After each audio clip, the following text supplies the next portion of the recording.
मंगलमय मंगल करण वीतराग विज्ञान नमो ताहि जाते बहे अरविंदादि आदि सागर सुधी जो विद्यादि सागर सुधी गुरु हैं तैसी शुद्धात्म में निरत निश्चयितोपदेश वे पाप ग्रीष्म ऋतु में जल हैं सयाने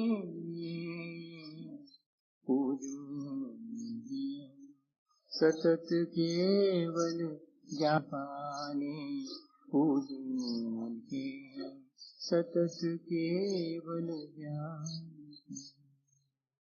बोले भगवान महावीर स्वामी की, आचार्य कुंद कुंद स्वामी की, आचार्य गुरुवर विद्यासागर मुनि महाराज की।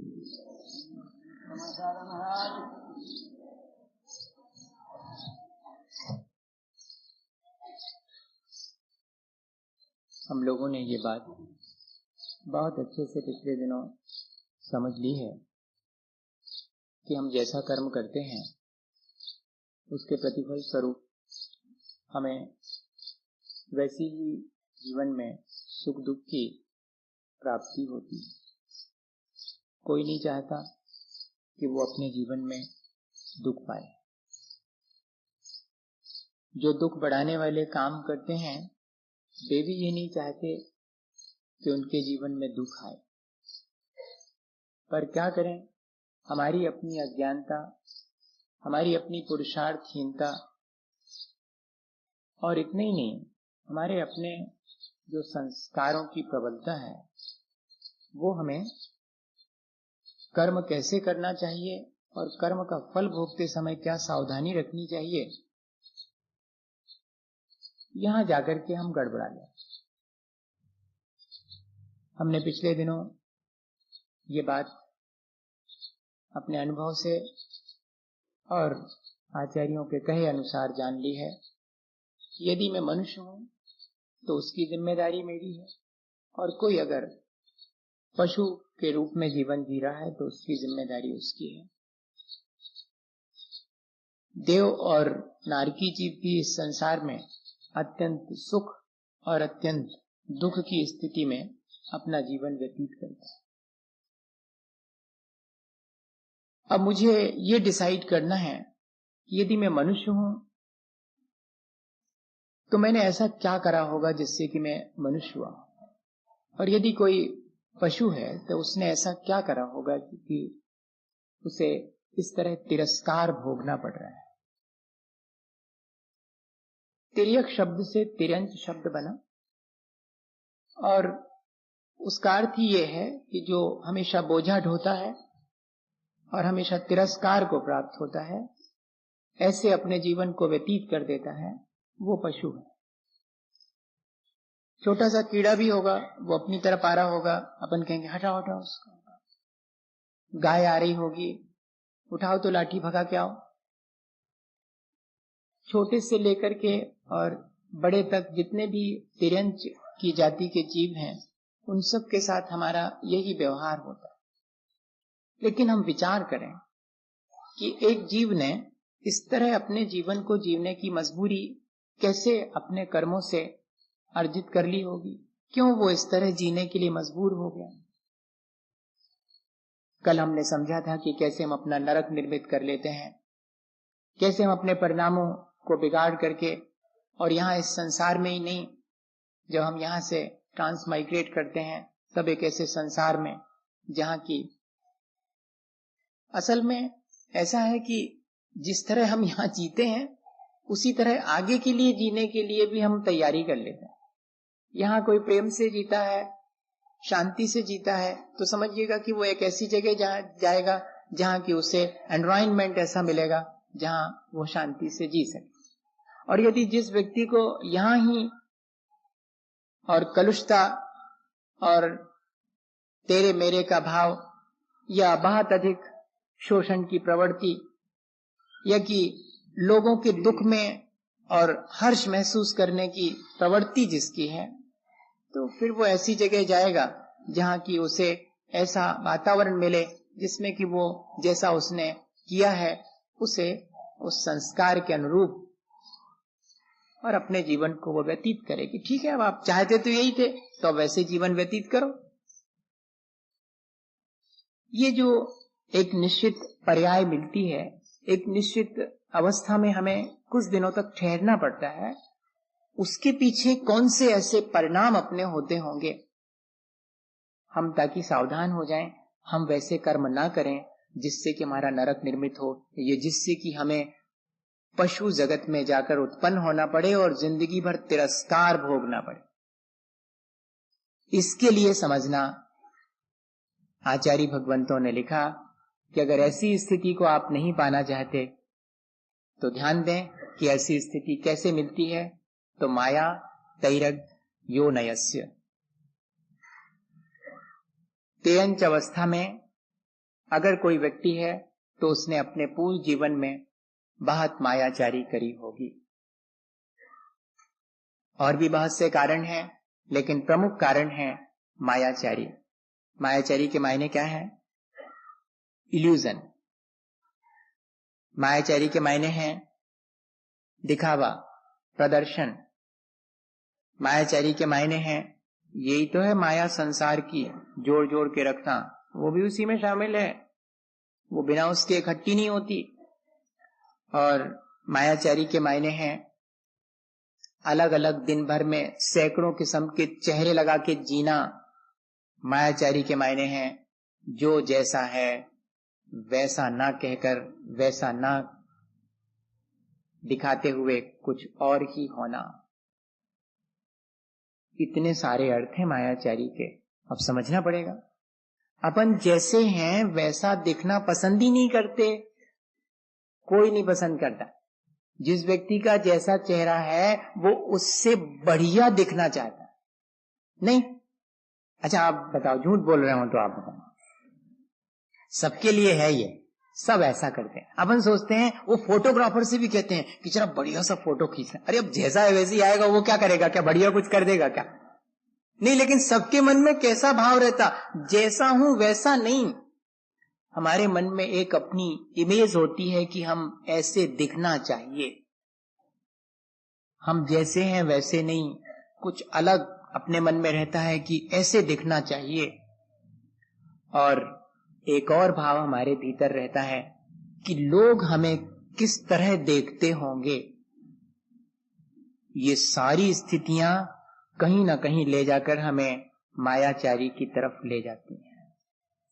एक फोटोग्राफर ने अपना संस्मरण लिखा कि उसने जब फोटोग्राफी शुरू की तो उसने अपने यहां पर एक बाहर और बोर्ड लगा लिया कि आप जैसे हैं वैसा फोटो खिंचवाना हो ओनली 5 रुपीज, सिर्फ 5 रुपए में। आप जैसा सोचते हैं कि ऐसे हैं या ऐसे होना चाहिए वैसा वाला फोटो 10 रुपीज। आप जैसे लोगों को दिखना चाहते हैं वैसा वाला फोटो 25 रुपीज। और उसने लिखा अपने संस्मरण में कि पूरी जिंदगी में फोटोग्राफी करता रहा और सबसे सस्ता फोटो जो था वो किसी ने नहीं खिंचवाया, सबने 25-25 रुपए वाला फोटो खिंचवाया। कोई नहीं चाहता कि मैं जैसा हूं वैसा मेरा फोटो आए, जबकि वो सबसे सस्ता फोटो था। इससे क्या प्रतीक, इससे क्या ध्वनित होता है? हमारे भीतर ऐसा भाव या तो संस्कारवश कह लेवे या कि हमारी असावधानी, अज्ञानता कह लेवे, इस वजह से होता है। यदि हम थोड़े से सावधान हो जाएं और इस बात के लिए जागृत हो जाएं कि भाई जैसे हैं वैसे ही रहे ना। अगर अपने को वैसा नहीं पसंद करते हैं तो अपने को इंप्रूव करें। एक चेहरा लगा करके क्यों जिए? इतना भी यदि हम अपने मन में विचार कर लेवे तब बहुत सारी चीजें जो जीवन में हम कर रहे हैं उनका स्टाइल चेंज हो जाए। कर्म करने का, कर्म तो सभी कर रहे हैं, बस कर्म करने के पीछे जो मानसिकता है वो बदलने से कर्म का फल बदल जाता है। एक ही कर्म 10 लोग कर रहे हैं, लेकिन सब अपने अपने अलग अलग अभिप्राय से कर रहे हैं, तो वही कर्म उनके लिए अलग अलग फल देगा।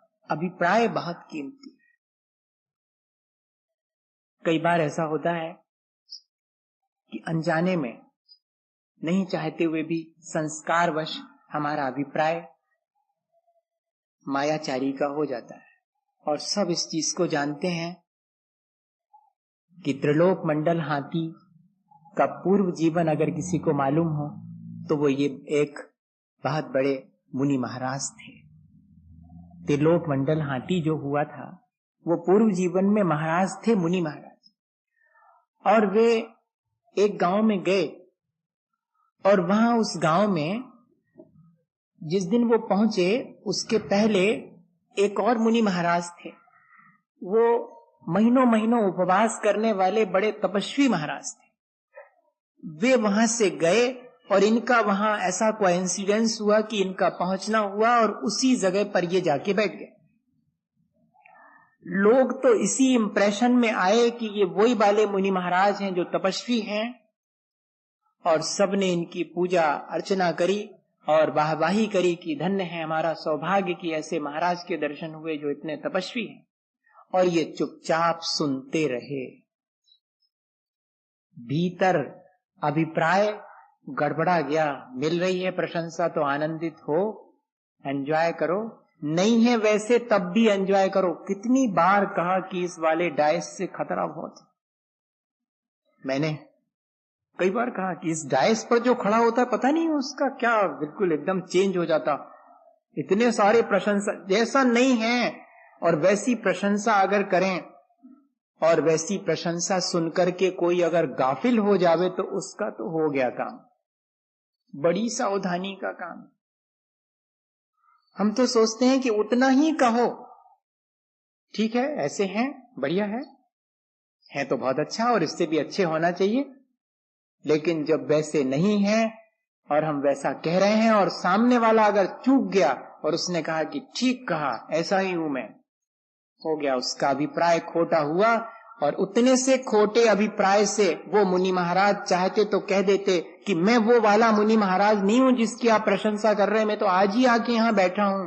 लेकिन भीतर में और मन में आ गया कि ठीक है, और उतने की वजह से, उस मायाचारी की वजह से तिरंचायु का बंध हुआ और त्रिलोक मंडल हाथी की पर्याय प्राप्त। ये प्रथमानु योग का उदाहरण है। बहुत सावधानी की हमें, हम जैसे हैं कम से कम, कोई भले ही उससे ज्यादा माने पर अपने भीतर अपने को उससे ज्यादा नहीं मानना चाहिए। जितने हैं उतने ठीक है, अन्यथा अपने हाथ से हम अपना घाटा करेंगे। आज यही तो अपन कर रहे हैं। अपनी माली हालत जैसी है उसको किसी को नहीं दिखाना चाह रहे हैं, सबको ये दिखाना चाह रहे हैं कि हम उससे भी बेहतर जीवन जी रहे हैं। अपन रास्ते में किसी से मिलो और उससे पूछो कैसे हो, कहता बहुत बढ़िया, कैसा चल रहा है, एकदम बहुत बढ़िया। तो सामने वाला भी सोचता है अरे यार सच्ची में इनका अच्छा चल रहा है। मैं आपसे ये नहीं कह रहा हूं कि कल से आप ऐसा शुरू कर दो कि जो भी मिले उससे कहे हमारा तो कुछ भी सब गड़बड़ चल रहा है, वो भी गड़बड़।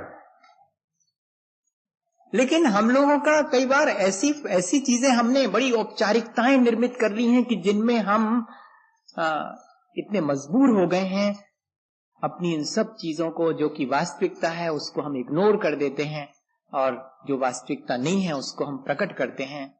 और एक बार अगर हमारे जीवन में ये दिखावा आ जाए तो उससे नीचे फिर नहीं हो पाते हम। फिर हमारे स्टेटस का सवाल है। घर में हमारे जो जो चीजें हैं उसमें से अधिकांश देखना सिर्फ लोगों के दिखाने के लिए, अपने जीवन में उनसे कोई लाभ नहीं हो पर लोग देखें। नहीं, अगर इतनी चीजें नहीं रखेंगे तो फिर वो बेटे की शादी में इतने ज्यादा पैसे नहीं मिलेंगे और बिटिया की शादी नहीं होगी, बहुत मुश्किल होगा। दिखाना पड़ता है कि इतना बड़ा घर मेरा और इतना सब कुछ, और देखिए मैं दूंगा उस 5 स्टार होटल में आपको फर्स्ट क्लास, जो मैरिज करूंगा तो वहां पर इतना दिखावा। जबकि होना क्या है, जीवन जीना है। जो जीवन दिखावे से शुरू हो रहा है उस जीवन में उपलब्धि क्या होगी, ये भूल जाते हैं हम। बहुत सारी चीजें आज दिखावे के लिए, प्रदर्शन के लिए आ गई, जिनका कि जीवन से कोई संबंध नहीं है।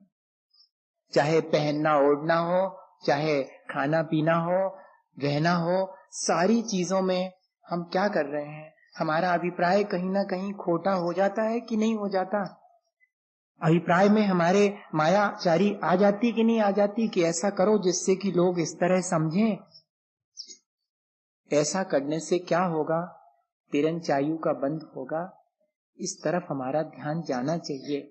आज जरूर हमने किसी पुण्य से और मनुष्य जीवन पाया है, लेकिन इस मनुष्य जीवन में अगर हमने इस तरह की चीज अपने जीवन में शामिल कर ली तो कल के दिन ये वाला जो मनुष्य पर्याय है वो पूरी होने पर मेरी तैयारी कहाँ की होगी? मेरी तैयारी वहीं जाती। मुझे बहुत आश्चर्य हुआ, मैंने हमेशा होता था, उत्तर मिला वो बाद को मिला, उसमें भी बहुत आश्चर्य हुआ। मुझे लगता था कि ये सूअर कैसे बनता होगा?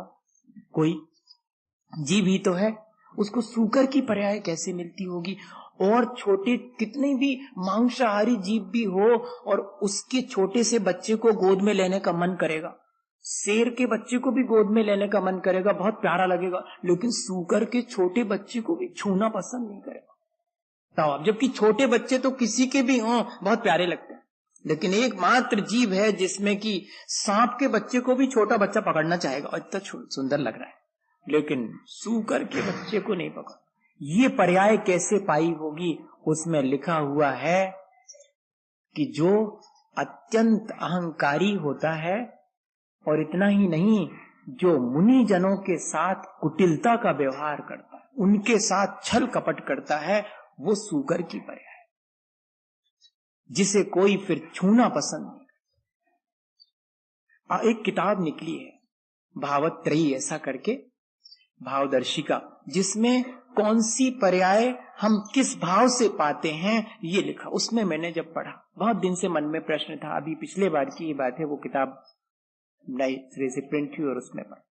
ऐसी ऐसी चीजें, ऐसे ऐसे भाव हमारे हो जाते हैं, हम देखते हैं संसार की विविधता, तुम्हारे मन में प्रश्न तो उठते होंगे कि ये ऐसा कैसे बना, ये ऐसा कैसे हो गया होगा, ऐसे ने क्या किया होगा। ऐसा अगर अपन विचार करें तो कम से कम इतना तो हो सकता है कि वैसे हम होने लगे तो अपने को संभाल लें कि भैया अपने को नहीं करना, नहीं तो ये स्थिति बनेगी अपनी। इस अपेक्षा से ये लिखा जा रहा है आचार्य भगवंतों के द्वारा कि अपने परिणाम हम संभालें, कि कैसे परिणाम कर लेने से हमें कैसी खोटी पर्याय प्राप्त हो जाती। और इतने ही नहीं, हम लोग फिर अब जब मायाचारी करते हैं और वो छिपती नहीं है, वो तो प्रकट हो जाती है, तो हम तर्क देते हैं। जब वो नहीं छिप पाती तो फिर देखना हम आर्गू करने लगते हैं। अपनी मायाचारी प्रकट होने लगने पर ये भी अपन के स्वभाव में, इसको ही बदलना पड़ेगा। क्या हुआ, एक बार एक व्यक्ति के वो धोबी होएगा तो उसके यहाँ गधा था, वो ले जाने के लिए कपड़े वगैरह। दूसरा कोई धोबी आया और उसने कहा कि क्यों भैया आज हमारा तो थोड़ा गधा अस्वस्थता है, आप अपना वाला दे दो। अब उसको तो देना नहीं था, तो है नहीं, वो अभी कहीं गया हुआ है। अब बताओ, ऐसा कह दिया। अब लेकिन गधा तो भीतर बना था। अब उसी समय उसके आवाज आ गई उसकी, तो वो जो बाहर लौटने वाला था कि ठीक है कहीं गया है इनका गधा, तो उसने कहा कि लगता तो है कि भीतर है। तो वो मालिक बोलता है तुम्हें कैसे मालूम कि भीतर है? तो उसने कहा कि वो गधा ही तो आवाज दे रहा है। तो बोलता निकलो बाहर निकलो, मैं ऐसे आदमी पे विश्वास नहीं करता जिसको मनुष्य की आवाज पे तो विश्वास ना हो। मैं कह रहा हूं मेरी बात पे विश्वास नहीं, और गधे की बात पे विश्वास कर रहे हैं। आर्गुमेंट देखो आप, उसका तर्क देखो आप। वो कह रहे निकलो बाहर, मैं ऐसे आदमी को गधा दे ही नहीं सकता जिसको मेरी बात पे भरोसा नहीं और गधे की बात पे भरोसा है।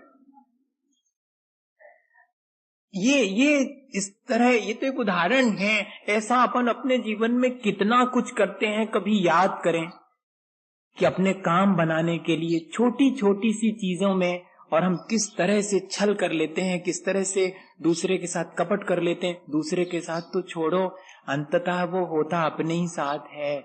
आत्म प्रवंचना सबसे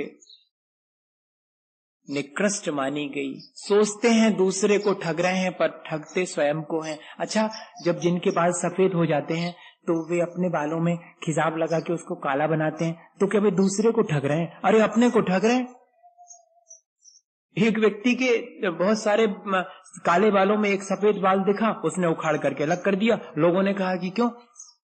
बोले वाह, थोड़ा सा सौंदर्य बोध भी तो होना चाहिए, इतने सारे काले बालों में वो सुंदर नहीं लगता था इसलिए अलग कर दिया।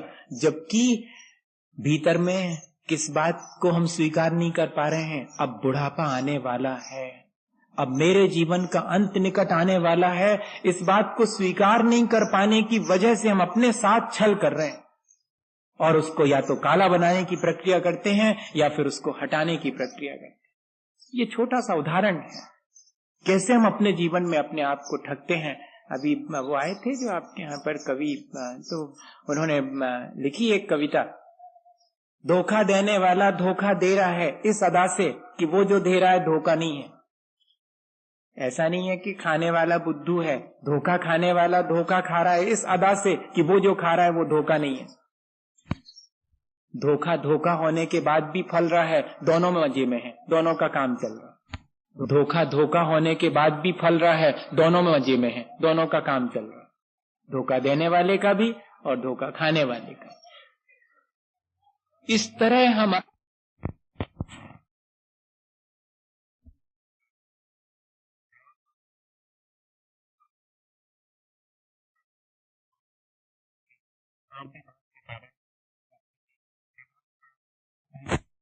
करके और धर्म की जगह पर अधर्म का उपदेश करें तो वह भी अभिप्राय का खोटापन है, जिससे कि तिरंज आयु का बंध होता है। अत्यंत छल कपट में रुचि लेना, स्वयं तो छल कपट करना ही, लेकिन कोई अगर नहीं जानता है तो उसे भी छल कपट करने के लिए प्रेरित करना। अरे तुम तो ऐसा करो, ऐसे तुम्हारा, ऐसा भी अपन करते हैं। स्वयं तो कर ही रहे हैं लेकिन दूसरे को भी वैसा छल कपट करने की सलाह देते हैं। यह भी हमारे लिए और अंततः तिरंज गति में ले जाएगा। जाति कुल और शील में दूषण लगाना, दूसरे के लिए इस तरह अपराधित कर देना, उससे भी तिरंज आयु, क्योंकि आपने दूसरे को अपबाधित करके उसका तिरस्कार करना चाहा ना, इसलिए आपको भी बाद में तिरस्कार मिलेगा, उस पर्याय में जीवन भर तिरस्कार मिलेगा। और फिर कह रहे हैं कि विसंवाद करने में रुचि लेना, झगड़ा सुलझता हो इसमें रुचि नहीं, झगड़ा कैसे होता हो इस बात में रुचि लें, कैसे और बढ़ जावे, ऐसे विसंवाद से अपन को बचना चाहिए। झगड़ा की भी जड़ क्या होती है? यही कि दूसरा मेरे से दूसरे को नीचे दिखाने का भाव, दूसरे के तिरस्कार का भाव, और तो कुछ नहीं होता। फिर कहते हैं मिथ्या साधनों से आजीविका चलाना। स्पष्ट है आज वर्तमान में अपनी आजीविका के लिए कैसे कैसे धोखाधड़ी के काम करना पड़ रहे हैं, कर रहे हैं लोग 4 पैसे के लिए। आगे क्या होगा? एक तरफ तो बहुत परिग्रह जोड़ने की लालसा, वो अपने नरक के लिए निर्मित करने का कारण, और उससे अगर बच भी गए तो दूसरी तरफ इस तरह छल कपट करके कमाया है तो आयु बंद होगा छल कपट के भाव के साथ, तो तिरंज आयु बंधेगी और जीवन भर फिर तिरस्कार ही होता रहेगा। और फिर कह रहे हैं कि सद्गुणों का लोप करना, ये बहुत वर्तमान में बहुत देखने में आता है। अपने भी और दूसरे के भी सद्गुण देखने की इच्छा होती, दुर्गुण की जाती। और जब क्या होता है, किसी के भीतर सद्गुण हो और वे ना देखे जाए तो उनका लोप ही तो हो गया। बताइए, किसी के अंदर वो तो ये कह रहे हैं कि 100 भी दुर्गुण है लेकिन एक सद्गुण है, तो हमें तो सद्गुण को देखना चाहिए। और अगर हम दुर्गुण को देख रहे हैं तो धीरे धीरे वो सद्गुण भी उसके भीतर से लुप्त हो जाएगा। तब इस प्रवृत्ति से ही बचना चाहिए कि अपने और दूसरे के भी सद्गुणों को ही देखें, उन्हीं को फैलाएं। दुर्गुण तो हमारे जीवन को दुर्गुण के बारे में कहने का उद्देश्य भी यही है, तिरस्कार का, अगर देखें कुल मिला के, और अंततः हमें तिरस्कार प्राप्त करना पड़े। और आखिरी बात, बहुत अधिक आर्त परिणाम के साथ मरण करना, बहुत आर्त परिणाम। बहुत दुख के परिणाम के साथ, और मरण को जो प्राप्त होते हैं तब उनके लिए भी यही दुखद स्थिति प्राप्त हो जाए। हमें ये सावधानी रखनी चाहिए। कोई हमारे आसपास अगर मरण के समय और बहुत आर्त ध्यान करता है, हमें समझाना चाहिए, और स्वयं भी अपने जीवन में हमें सावधानी रखनी चाहिए कि ज्यादा आर्त परिणाम करूंगा तुरंत आयु बंधेगी, क्योंकि आयु का बंध कभी भी हो सकता। उससे रोज एक ही परिणाम से 7 कर्मों में स्थिति अनुभाग पड़ेगा, किसी में कम किसी में ज्यादा, ये उसका कैलकुलेशन है। मैंने उसके बारे में डिटेल आपसे नहीं कहा कि अपन को सामान्य रूप से एक उदाहरण है कि अगर एक ग्रास भी अपन भीतर खाते हैं तो वो 7 धातुओं में कन्वर्ट होता भीतर जाके। ठीक इसी तरह से एक परिणाम करते हैं तो सब में हिस्सा जाता है उसका, जो जो जिस भाव से किया जा रहा है उसमें डोमिनेट रहेगा, बाकी में थोड़ा थोड़ा जाएगा। लेकिन आयु कर्म की प्रक्रिया बिल्कुल अलग है। ये जो अपन चर्चा कर रहे हैं आयु कर्म की कर रहे हैं, इसमें तो 8 मौके आते हैं जिसमें कि हमें कभी भी आयु बन सकती है। 2/3 जीवन बीतने पर पहला मौका, शेष बची का 2 मौका, बची फिर 2/3 बीतने पर तीसरा मौका। 81 साल की आयु है तो 54 साल में पहला मौका आयु बंध का। 27 में से जब 18 निकल जाएंगे फिर दूसरा मौका, बची 9 में से फिर 6 निकल गए तीसरा मौका, फिर 3 साल बचे उसमें से 2 निकल गए चौथा मौका, 1 वर्ष बची उसमें से 8 महीने निकल गए फिर 5वां मौका, 4 महीने बची मोटा हिसाब 3 महीने निकाल दो 6वां मौका, 1 महीना शेष बचा उसमें से भी 20 दिन निकल गए 7वां मौका, 10 दिन बचे उसमें से भी 6 निकल गए 8वां मौका। फिर भी नहीं बंधी तो एक आवली एक समय मरण से पहले आयु बंधेगी। बतने ही अवसर हैं आयु के, और इनमें हमें नहीं मालूम कब अवसर, उस समय हमारे परिणाम कैसे होंगे, बस जैसे होंगे वैसी आयु मिल जाएगी। जीवन भर अच्छा किया हो, आयु बंध के समय चूक गए। मुनि महाराज ने जीवन भर तपस्या करी थी और आयु बंध का वही समय था जिस समय उनके अंदर छल कपट आया, तिरंज होना पड़ा। भले ही त्रिलोक मंडल हाथी हुए और उनको पुण्य का भी फल मिला। देखते हैं कि तो हो जाता है लेकिन कार में घूम रहा है ऐसी, जीवन भर पुण्य है तो, पर आयु बंध के समय चूक गए थे सो वो पर्याय मिली। और कई मनुष्य हैं जो आयु बंध के अच्छे परिणाम रख के मनुष्य बन गए हैं, लेकिन पशु जीवन जीना पड़ता है।